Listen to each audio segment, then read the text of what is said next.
make no bones about it. I've been a Vincent Kompany fan, not just because of the way he plays, but by the way he has led the team, the way he speaks in the media, everything he's done in all the time he's been here.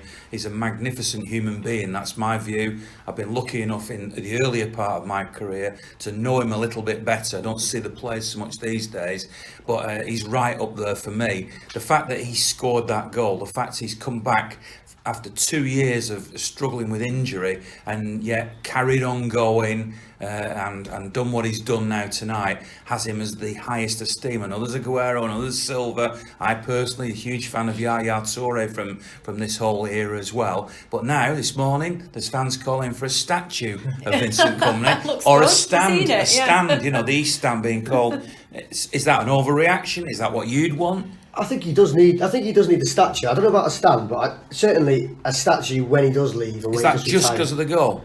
No, certainly not. No, it's been brought to the fore and it's been brought into people's minds because of the goal, because it's made people realise just what he's done over the years. Because that one goal makes you think, oh, remember he did this, remember he did that. How good has he been over this? How many titles has he won? He's led us to all this. And then you start to look at his personality and wider personality.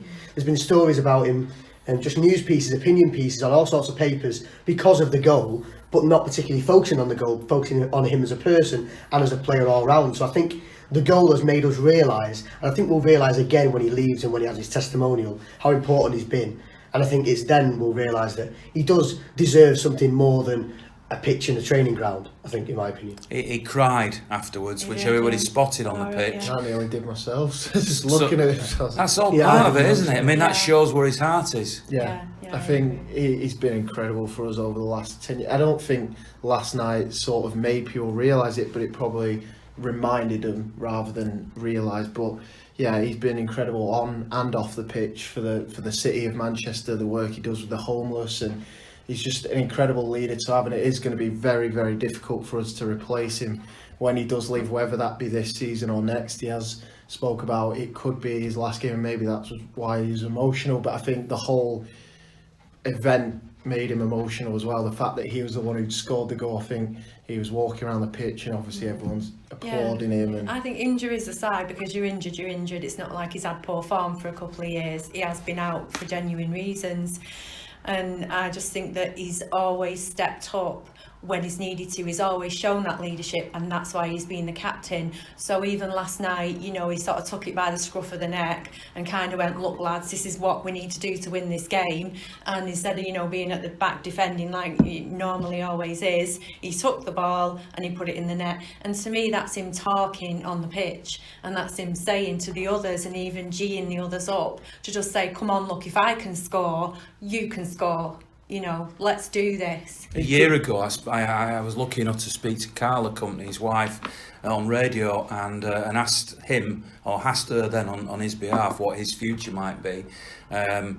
His dad was a politician. I wouldn't rule out him being sort of like the Prime Minister of Belgium at some point, and she sort of agreed with that and said, if he put, and I think a lot of people would, that if he put his mind to it, he's just got a business degree, I think. I think he's involved with some property in Manchester.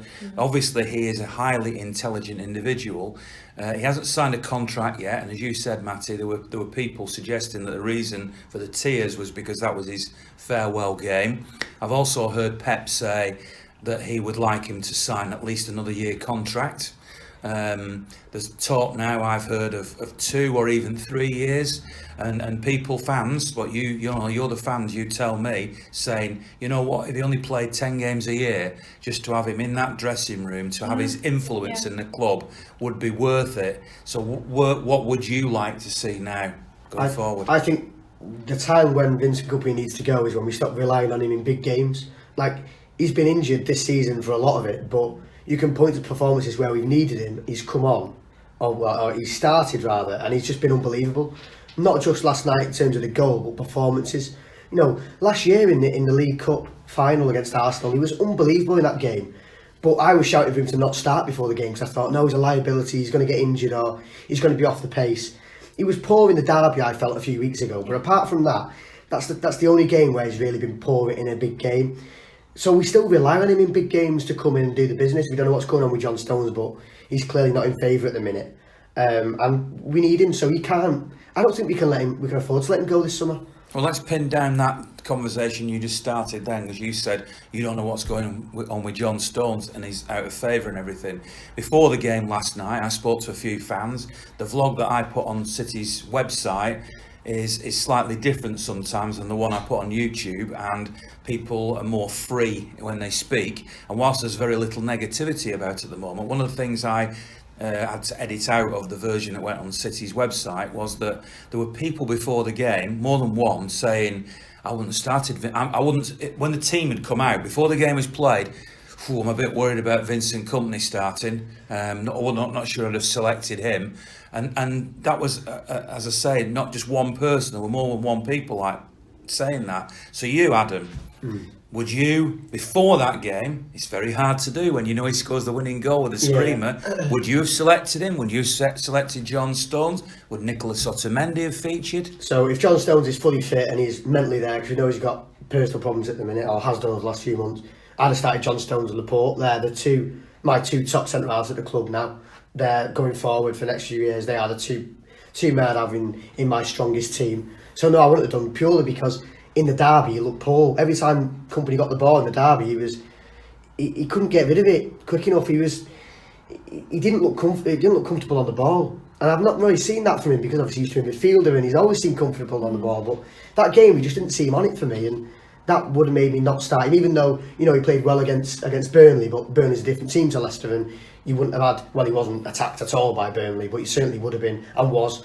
In spells last night by Jamie Vardy, so I wouldn't have started him personally. It felt to me as if Pep structured the team last night with the fact that he had Laporte and Kompany as his two centre-backs, and where normally City press quite high, knowing the counter-attacking possibilities of Vardy, they sat slightly deeper, and that was to accommodate Kompany. But you've made an eloquent case, if you like, for John Stones and Laporte. Do you two agree? Yeah, I would have probably gone John Stones as well, but I'm happy to admit I was wrong. So that's fine. I think only because he scored the goal.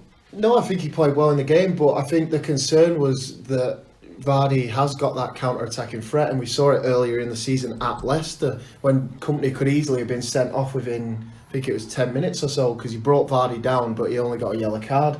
And I think there was a concern there that he might be outpaced by him, and it's the same as Arsenal in the League Cup final. There was a concern Aubameyang would outpace him, but he's just proven us wrong, and I'm happy to admit that. I think Stones, I thought before the game, might suit the game better, because Burnley's are over the top through balls, but Leicester are going to play into feet, and they did play quite well, to be fair. But yeah, I think he played well. Whereas I'd pick Kompany every time if he's fit. I'd pick him every time. I'm with you on that. I mean, I'd still start Stones in that game, even knowing that Kompany's going to win it. Because I was like, right, Kompany's fit, that's it, he's playing.